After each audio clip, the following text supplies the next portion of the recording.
చూసి మాట్లాడేసి వద్దామని కృష్ణను కూడా నేను ఆహ్వానిస్తే నేను చెప్పగానే ఇమీడియట్గా కృష్ణ రావడం జరిగింది. కాబట్టి ఈ హైడ్రా అనేటోడు పూలగొట్ట వాడు చేయాల్సింది ముఖ్య పని ఏంటంటే, వాడు ఎక్కడైతే కుంటలు, చెరువులు, శిఖములు ఉంటాయో అక్కడ ఎఫ్టీఎల్ ల్యాండ్ అనేది వాడు ఫిక్స్ చేయాలి, బఫర్ జోన్ ఫిక్స్ చేయాలి. అవి ఏమన్నా అన్యాక్రాంతమైతే, ఏదన్నా అది గ్రాబ్ అయితే అవిటిని ప్రొటెక్ట్ చేసుకోవాలి. వాళ్ళ జీవోలో క్లియర్గా రాసి ఉంది, అది చేయడాయన. ఎవడో పోయి కంప్లైంట్ ఇస్తేనంట ఓన్లీ వాడు ఏం చేస్తుండే, ఏదైనా హౌసింగ్ సొసైటీ, హౌసింగ్ లేఅవుట్ ఉంటే దాని మీదనే పడుతున్నాడు వాడు. ఎందుకంటే దాంట్లో లావాదేవీలు నడిస్తే వానికి డబ్బులు వస్తాయి, అన్ని విధాల్లో మళ్ళీ వాళ్ళు మూటలు తయారు చేసి పైకి పంపించవచ్చు అనే లోఫర్ గ్యాంగు, ఈ అవరా గ్యాంగు రెండు కలిసినాయి. ఈ రంగనాథ్ అనేటోడు అన్ని నాకే తెలుసు అంటాడు. రజనీకాంత్ టీవీ9 సోదరుడు ఉన్నాడా ఇక్కడ? రజనీకాంత్ టీవీ9 సోదరుడు మొన్న ఇంటర్వ్యూ చేసిండు, చాలా మంచి ఇంటర్వ్యూ చేసిండు రంగనాథ్కు. రంగనాథ్ చెప్పిన అన్ని అబద్ధాలు అనేది అది జనాలకు తెలిసిపోయింది, అది అందరికి తెలిసిపోయింది. అందులో ఆయన ఏమంటాడు, ఒక బ్రజేష్ కుమార్ది ఒకటి వర్జాటి ఆ జడ్జిమెంట్ ఉంటే నోటీస్ ఇవ్వద్దు, ఏది ఇవ్వకుండా మేము తీసుకోపోతాం. నా జడ్జిమెంట్ కూడా మీకు ఆల్రెడీ ఇంతకుముందు చూపించినా, మళ్ళీ మీకు చూపిస్తా. అందులో క్లియర్ ఉంది, నువ్వు ఏది చేయాలన్నా నోటీస్ ఇవ్వకుండా, డ్యూ ప్రాసెస్ ఆఫ్ లా చేయకుండా చేయడానికి లేదనేది క్లియర్ జడ్జిమెంట్ ఉంది.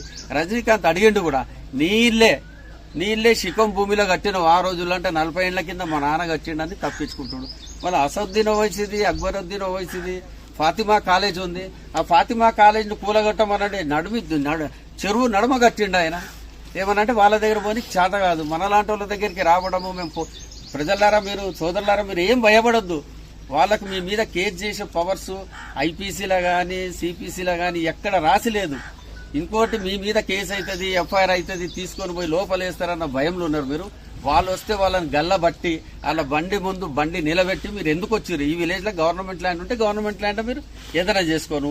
చిక్కం చెరువులేమన్నా అన్యాక్రాంతం అయితే అక్కడ పోయి నువ్వు చిక్కం చెరువులలో పోయి నువ్వు నీ బోర్డై నీ కెమెరాలు పెట్టు, నువ్వు ఆడ కూర్చొని చూడు. 9th ఫ్లోర్లో 7th ఫ్లోర్లో ఏడు ఉన్న బుద్ధ భవన్లో కూర్చొని చూడు, నీకు వద్దని ఎవడన్నా ఆపుతున్నాడా? కాబట్టి మీరందరూ ధైర్యం తెచ్చుకోండి. మీరు ధైర్యం తెచ్చుకోకుంటే మీ భూములన్నీ లాక్కొని ఇక్కడ వ్యాపారము పెద్ద లెవెల్లో వ్యాపారం చేయాలనేది హైడ్రా ప్లాన్ వేసింది. దాని వెనకాల కూడా కొంతమంది బడా బాబులు ఉన్నారు, వాళ్ళతోటి నెగోషియేషన్స్ మాట్లాడడం అవన్నీ జరుగుతున్నాయి. కాబట్టి నేను మీ మీడియా సోదరుల ద్వారా మీ అందరికీ ప్రెస్ ద్వారా కోరుకునేది ఏంటంటే, దీని మీద జరుగుతున్నది ఒకటి, హైడ్రావాడు తిరిగి ఇక్కడంతా చేసేది ఒకటి. అంటే హైడ్రావాడు కూడా ఒక ఏజెంట్గానే పనిచేస్తున్నాడు ప్రభుత్వానికి, వాడు ఒక గవర్నమెంట్ ఆఫీసర్గా పనిచేయడం లేదు. రంగనాథ్ అంటేనే నేను అంటున్నాను కదా, అవారా బ్యాచ్కి ఆయన పెద్ద లీడర్, ఆయన నాయకత్వం వహిస్తాడు అవారా బ్యాచ్కి. ఆయన ఏ పోస్టింగ్లు ఉన్నా కూడా, ఇంకోటి జీవోలు ఉన్నది, నువ్వు నాన్ క్యాడర్ నుంచి వచ్చిన ఐపీఎస్ ఆఫీసర్ని ఈ హైడ్రా దాంట్లో ఈ జీవో 99లో అపాయింట్ చేయడానికి కమిషనర్ లేనే లేదు. డైరెక్ట్ ఐపీఎస్ డైరెక్ట్ ఐఏఎస్ ఆఫీసర్ని అపాయింట్ చేయాలి అని క్లియర్గా రాస్తుంది. అయినా అందులో చేయకుండా ఈయనని పెట్టి ఈయన ద్వారా వాళ్ళకి లాభం ఏముంది తెలియదు చేస్తున్నారు. కాబట్టి నేను మీ ద్వారా కోరుకునేది ఏంటంటే, ఈ ఐలాపూర్ విలేజ్లో కానీ, కిష్టారెడ్డిపేటలో కానీ, అమీన్పూర్లో కానీ వాళ్ళు వచ్చి క్లియర్గా కోర్టు చెప్తుంది, మీరు బఫర్ జోన్ ఎఫ్టీఎల్ ఫిక్స్ చేసిన తర్వాతనే మీరు ఆ ల్యాండ్స్లకు పోవాలి, ఆ ల్యాండ్స్లలో చేయాలని.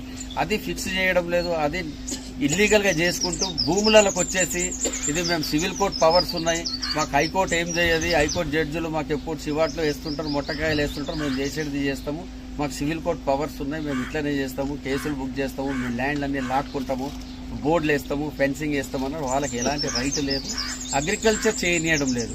ల్యాండ్స్ ఎక్కడైనా అగ్రికల్చర్ రైతు చేస్తున్నాడంటే, ట్రాక్టర్ నడిపిస్తుండంటే వచ్చి ఆపేస్తారు, మీరు ఇది నడిపియొద్దు, ఏముంది చెప్పు అంటే కోర్టులో కేసు ఉంది మేము కొట్లాడుతున్నాము అంటే, లేదు ఒక సొసైటీ ద్వారా మాకు కంప్లైంట్ వచ్చిందని అంటారు. నా మీద కూడా కంప్లైంట్ వచ్చిందంటే ఆర్టీఐ కింద నేను కంప్లైంట్ కాపీ అప్లై చేసి ఇవ్వకుంటే హైకోర్టులో వాళ్ళు కౌంటర్లు వేస్తే ఆ కౌంటర్ తీసుకొని చూస్తే నా మీద కంప్లైంట్ లేదు. ఎలాంటి కంప్లైంట్స్ ఐలాపూర్ దాని మీద ఎక్కడ లేవు. కంప్లైంట్ ఉన్నోడు ఏదైనా కంప్లైంట్ ఇస్తే వాన్ రైట్ ఏముందో ఆ రైట్ చెప్పమనండి, దానికి మేము అన్నిటికీ రెడీ. కోర్టులో కేసు అయ్యేంత వరకు రిట్ అప్పీల్ పెండింగ్ ఉంది డివిజన్ బెంచ్లో, అది అయ్యేంత వరకు ఈ ల్యాండ్స్ డిసైడ్ అనేది కోర్టు చేయాలి, రంగనాథ్ కాదు, ఈ ప్రభుత్వం కాదు అనేది